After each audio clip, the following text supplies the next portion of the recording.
हमरा दादा के अभी तू नहीं खा जानत हनु रोपनी करवा लेला पैसा दे के बेरी आई बैंक करता रह। हाँ तो जैसे रोपवले बानी वैसा ही उखड़वाइयो ले के ए सारे हमरे हाथ में 1.5 गो मर्डर लिखल बा सारे के तो 1.5 गो ना होला एगो पूरा एगो आधा अधमारू के उखड़वा ले रात उखड़वा ले साले अभी नहीं खा जाना चुपचाप कह तनी सांझ ले इज्जत से।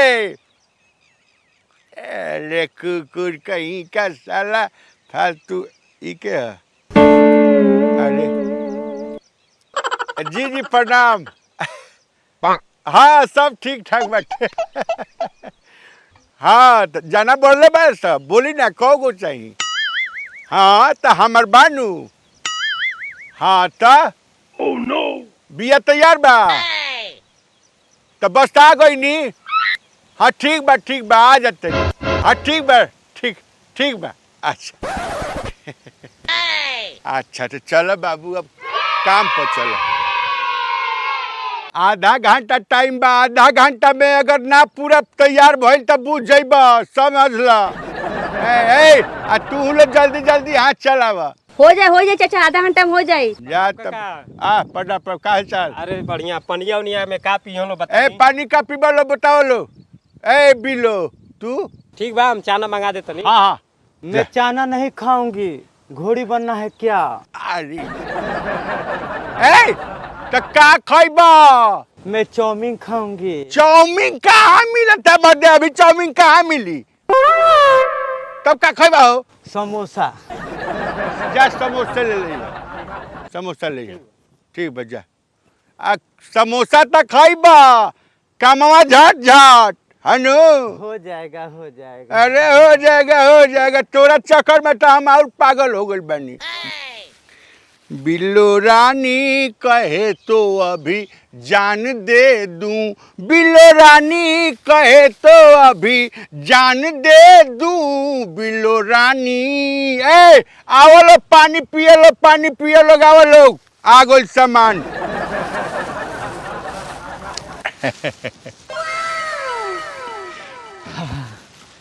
देखिए ना मेरा कपड़ा कितना गंदा हो गया।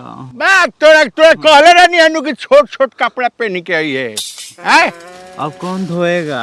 बात तोरा सुन हैले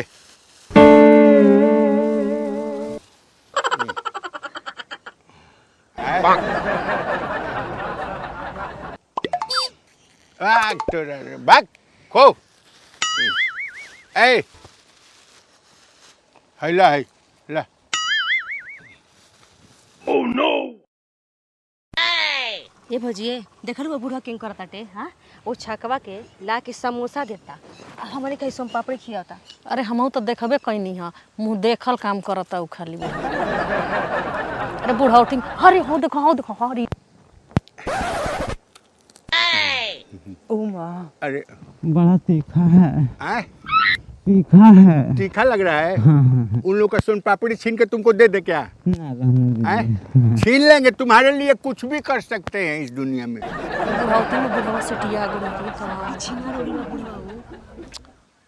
अरे हेकरो के अपना संगे काम पर रखे लायक नहीं खे देखा था नहीं।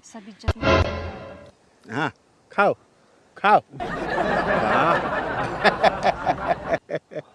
एक हवा का और लो। देखा दोनों बड़का छिला बना सा। चलो समझावल जा बूढ़ा के। ए बुढ़ा हुए ये बतावा इनकरा के समोसा खियावतड़ा हमने के सोम पापड़ी देतड़ा।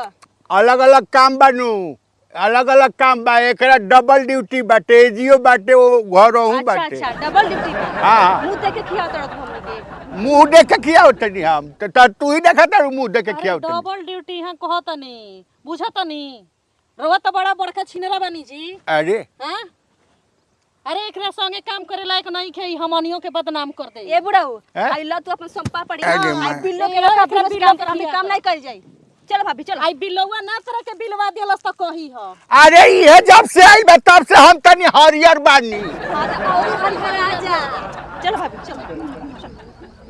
आ चल गई सकारी। अरे साला तई कमवा के का होई हे कौन सारे ए भाग साला जो अरे साला भाग ओए अरे का भाई अरे 4 घंटा से लेव लगा के गोरा तनी खेते में अब जाना ना पहुँचने।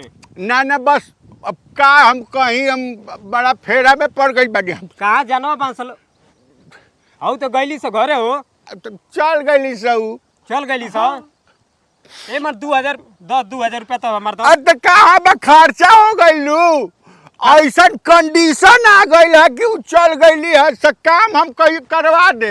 ए मर्द हमार लेहुआ अब तो हमार खेतो खराब हो गई कहतल 2000 रुपया देनी वो कहतल खर्चा हो गई खर्चा हो गई जिया ला ना मिली ना 2000 रुपया हाँ? तो बुझ जाइए अपन गनीमत का हुई तो यार गजब आदमी बड़ा मर्दे। राजा जी क्या रे अब कुछ नहीं होगा। क्या होगा हम लोग रात के रोपेंगे। अब साला रात को रोपेंगे यार 2000 का चूड़ा लगा है साला राजा रात जी उल्लू है क्या रे साला मुझे छोड़ के मत जाइए ए राजा जी। कहता नहीं साले हाथ ज्यादा मारा बेके बम की ठीक है भाग साला हमको छोड़ के मत जाइए। के छोड़ के नहीं चाहिए साले मैं मर जाऊंगी। मर जाऊंगी 2000 का चूड़ा लगवाए ना साला भाग साला ए राजा जी पारजा जी साले राम राम सलाम जय हिंद नमस्ते आप सबके सेवा में तत्पर फेकू बाबा है ना। हम आनंद मोहन आप सबके प्रणाम कर रहल बानी और हम बता रहल बानी कि आप सब खातिर कॉमेडी जोन बनेला आपके मनोरंजन खातिर बनेला और आप सब खूब कॉमेडी देखी खूब हंसी या खूब खुश रही। खाली यूट्यूब पर जाई फेसबुक पर जाई कतहीं खाली लिख दी आनंद मोहन कॉमेडी बस वे लरछा आ जाई आ खूब देखी ना पूरा परिवार के संगे देखी खूब हंसी आप हंसी ले तो हमरा बड़ा अच्छा लगेला। रुआ देखी ई वीडियो रुआ देखबे कैनी है ई नया सीजन के बढ़िया वीडियो बाटे आप सबके मनोरंजन खातिर आ ओकरा के सब्सक्राइब नहीं कैले चैनल तो सब्सक्राइब कर दी शेयर कर दी कि रुआ माध्यम से और लोग जौन बाटे हंसो लाइक कर दी आ खूब हमरा के आशीर्वाद दी हमरा टीम के आशीर्वाद दी। तो फिर से प्रणाम जय हिंद नमस्ते।